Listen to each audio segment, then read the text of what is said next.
James couldn't even manage simple tasks around the house, so he suggested we should just end our marriage. James mentioned casually, a smug expression on his face, as he stepped into the hospital room where I lay.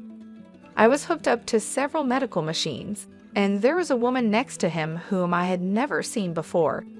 Little did James realize, I had amassed a fortune worth $10 million, making a divorce not just a personal turning point, but potentially a life-saving escape for someone like me, who had been merely a homemaker until now. All right, if that's what you want, I silently consented. Staying married to someone who resorted to mocking his partner, especially when they were vulnerable and unwell, was unthinkable. I dug into my bag, retrieved the divorce papers I had the foresight to keep on hand, and presented them to James with a smile. He took them, clearly pleased with himself. "Now I can leave you behind. I'll be happier with her, so don't fret," James declared, looping his arm around the woman, introduced as Sophia Loren. She gave me a disdainful look and mockingly wished me well, now addressing me as if I had lost my status upon their departure. They left the room in high spirits, but their joy was fleeting. Left alone, I couldn't suppress a loud laugh. It was Friday, meaning the divorce would be finalized by Monday. The anticipation of freedom in just 3 days was exhilarating. My name is Mary Forleo, a 51-year-old homemaker from a modest farming background. Although I had no special talents, I took great pride in my extensive knowledge of cooking. James, my husband of the same age and a college peer, and I had both moved to Kansas City from our rural homes. Living by ourselves, I often prepared various meals for James using produce and rice from my family's farm. Many believed I had won his affection through his James Sach, and I was conscious of this. Indeed, James has always been helpless with household tasks. Since our dating days and throughout our marriage, I had been the one taking care of him. I took care of all our home responsibilities, but sadly James and I never had children. Despite this, we found joy in our life together, bonding over our love for food. On his days off, we'd often go on short road trips, seeking out delicious meals to share. Initially, James was gentle and kind, but around 5 years into our marriage, his behavior shifted. He became more controlling. While he never became physically abusive, his words grew harsh, often leaving me hurt. Feeling powerless as a full-time homemaker, I rarely stood up to him, doubting he would listen or value my perspective. James landed a job at a prestigious company after college, but left 7 years later. He hopped from one job to another, leaving us in a constant state of financial instability. However, at his most recent job, where he stayed for 4 years, things seemed different. He got along with his coworkers, and I harbor a small hope he might stick it out. Then, one day, James came home early, announcing he had quit his job yet again. My shock slipped out, causing his temper to flare. I dropped everything to appease him, apologizing for my reaction. James's mood was volatile, and I tread carefully to avoid worsening it. After muttering an apology, which seemed to calm him slightly, I resumed my role, serving him dinner and drinks without further comment. Over the years, my identity had faded. Married at 32, now 17 years later, I seldom showed my true self, instead playing the part of the compliant wife to keep the peace. After James had his fill and fell asleep on the couch, I cleaned up the mess he'd left behind, feeling a wave of sadness over the state of our marriage. This wasn't the life I had dreamed of. Looking back on our happier moments, I questioned whether continuing this way was bearable. The thought of divorce, once unimaginable, now seemed like a potential escape from this cycle of unhappiness. I began to plan my next day with a newfound resolve, ready to face the challenges I had long ignored. As James set off to the employment office, securing yet another job with remarkable speed, I made my way to the city office. There, I filled out and signed divorce papers. Although I wasn't fully prepared to file them just yet, holding onto them gave me a sense of security. I carefully hid the signed documents in a deep corner of my bag that I used often, wary of the potential fallout should James stumble upon them. "Where did you disappear to while I was out looking for jobs?" James inquired when I got back. I told him I had been to the stationery store to pick up some resume papers, thinking he might need them. James seemed pleasantly surprised by my thoughtfulness, his initial suspicion quickly replaced by a lighter mood. I handed him the resumes I had actually purchased, and shortly after, he left to meet a friend for drinks, excited about his new job. This position promised a stable salary and benefits superior to any he had before. Silently, I hoped this job would be the one he kept until retirement, especially since it involved sales and required him to spend evenings out more frequently. I treasured these moments of solitude, using them to recharge and always making sure to welcome James with a smile upon his return. Then, unexpectedly, I received a call from my mother. She excitedly shared news of a sudden windfall, $10 million from the value of family land we never thought we needed. The land was appraised at $12 million, and we could live comfortably with just a fraction of that. My mother, who had always been wary of James, especially after he became more possessive and even barred me from visiting my childhood home, suggested it was time for me to reconsider my life choices. She revealed that she had transferred the property, inherited from my grandmother, into my name to avoid inheritance taxes, providing me with an unexpected path to freedom. About a week later, I found myself in the aftermath of a traffic accident. Thankfully, my life was not in danger, but I would need to stay in the hospital for a week. After securing my belongings, including the divorce papers, in the hospital room's drawer, I contacted James to inform him of the accident. His first reaction was not concern for my well-being, but worry over who would prepare his meals during my hospital stay. This response further cemented my realization that my journey toward independence, fueled by my inheritance and the silent preparation of divorce papers, was not only necessary but imminent. I was on the brink of confronting James for valuing his meals over my well-being when I broke the news to him that I'd be hospitalized for a week. Apologizing, I suggested he find his meals elsewhere during my hospital stay. His reaction was anything but supportive. "Not even cooking for your own husband? What a lazy wife," he complained, before declaring he was on his way to the hospital. I had originally intended to discuss the inheritance with him that very night, but his response made me reconsider. As I lay in my hospital bed, hooked up to machines and undergoing various tests, I couldn't shake the feeling that my gut instinct about keeping the inheritance a secret was right. When James arrived, his harsh words stung deeply. Standing there with a smirk, he criticized my inability to manage household tasks, even in my condition, and suggested a divorce, demanding compensation. Next to him was a woman I didn't recognize, oblivious to the fact that I was worth $10 million. He didn't understand that for me, a divorce wasn't just an end to our marriage, but a crucial turning point. Finally, I resolved to end it.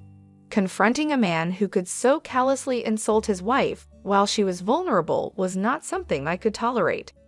I handed him the divorce papers I had secretly prepared, watching as his smirk widened. "Now I can leave you behind. I'll be happier with her," he claimed, putting his arm around the girl he called Hannah. As they mockingly bid me farewell and left, laughing, I couldn't help but laugh myself. It was Friday, and the divorce would be processed by Monday. The thought of being free in just 3 days filled me with anticipation. The weekend passed quietly without a word from James, offering me a peace I hadn't felt in a long time, despite the restlessness from inactivity. Whenever I felt agitated, the nurses would encourage me to stay calm. By Monday evening, my phone began to incessantly ring with calls from James. Initially, I ignored them, but after half an hour of relentless ringing, I decided to pick up, curious about what he could possibly have to say after everything that had transpired. Upon answering James's persistent calls, his immediate shouting couldn't help but draw a laugh from me, which only fueled his fury further. He was irate that the divorce papers hadn't gone through as he expected. I couldn't resist chuckling as I informed him that I had preemptively filed a notice of non-acceptance, recalling how he used to casually threaten divorce during our arguments. I thought it best to safeguard against his impulsive decisions. James, flustered, demanded I withdraw the notice immediately. However, I stood firm, asserting my newfound resolve not to bend to his every whim. I calmly explained that any changes couldn't be made until after my hospital discharge, and even then, we would have to navigate the official procedures together at the municipal office. James's desperation, especially his eagerness to formalize his relationship with Hannah, whom he introduced as his new partner during my hospitalization, was both appalling and amusing. When I inquired if Hannah was the woman he intended to marry, James's confirmation only highlighted the absurdity of his situation. Since we were still legally married, Hannah was, in essence, his mistress. I maintained my composure in the face of James's irrationality, further agitating him by indicating that the division of our assets, including the complications arising from his actions, would be handled by my lawyer. I reminded him that I had diligently managed our home and remained faithful, placing the responsibility of our failed marriage squarely on his shoulders. James seemed confused, wrongly assuming that my inability to perform household duties while hospitalized constituted neglect on my part. I patiently explained that his failure to care for me and his expectation that I should cater to his needs despite my condition was unreasonable. Not only was it neglectful, but as an adult, he should be capable of managing his own affairs. James's attempts to justify his behavior with flawed logic were bewildering. He clung to the belief that his relationship with Hannah absolved him of any wrongdoing, dismissing the fact that his affair was a clear breach of our marriage vows. Despite his stubborn insistence, it was evident that his arguments would hold no water in any reasonable discussion, let alone in legal proceedings. His inability to grasp the gravity of his actions and the legal and moral implications of cheating was astounding, revealing just how diluted his perspective had become. Choosing to put an end to the unproductive exchange, I informed James that any further communication should be conducted through our lawyers. Cutting the call short, I didn't wait to hear his objections. Though he tried reaching out several times afterward, I steadfastly ignored his attempts, leading to his eventual silence. This brief respite was shattered the next morning, as my phone incessantly rang from 8 a.m. Answering the call, James immediately vented his frustrations about being unable to withdraw money from what he assumed was a joint bank account. Given that joint account holders typically have equal access, his difficulty puzzled me until I realized he might be attempting to access my personal account. Upon inquiry, James confirmed his intentions to withdraw from my account, igniting a tirade filled with irrational demands. James's outrage was unbridled, yet he failed to grasp the precautions I had taken the day before my hospitalization. Anticipating potential financial recklessness on his part, I had informed the bank to freeze any withdrawals until I could oversee them myself upon discharge. This precaution was vindicated by James's current actions attempting to withdraw funds from an account that, especially in light of our impending divorce, he had no right to access. Despite this, James saw no issue with his request and pressed me for an immediate withdrawal. I firmly reminded him that, in our current state, we were essentially strangers, and I was under no obligation to dispense money to someone who had effectively become an outsider to me. This newfound defiance took James aback, as he was unaccused James to me asserting myself in such a manner. His demands continued, now insisting on receiving money and compensation for the household duties I could not perform from the hospital. It was clear that, despite his educational background, James lacked the basic understanding and respect for our situation after 19 years of marriage. I addressed James with the patience one might use for a child, clarifying that I was no longer the passive partner he was used to manipulating. We would sort out the division of assets legally through a lawyer. His reaction was predictably angry, threatening to confront me in person at the hospital. Unperturbed, I had already taken measures to ensure my privacy and safety, instructing the nursing staff to admit no one but my parents to my room. True to his word, James did attempt to visit, only to be halted at the nurse's station, as evidenced by the continuous ringing and subsequent flood of messages on my phone. This barrier further illustrated the decisive steps I had taken towards independence and self-respect, standing firm against James's unreasonable expectations and intrusions. I archived all the messages James sent as proof and promptly reached out to my lawyer. It wasn't long before my attorney contacted James, which effectively halted the onslaught of messages. Just as I began to think the ordeal was nearing its end, a surprising turn of events unfolded. I was notified about a visitor, Lisa, a long-standing friend with whom I shared a passion for food. We used to explore dining spots together until my marriage. She reached out, expressing concern for my well-being, and dropped a bombshell. She suspected Hannah, the young woman seen with James, was involved in an affair with my husband. My shock deepened when I learned of Lisa's connection to Hannah. She was Lisa's niece.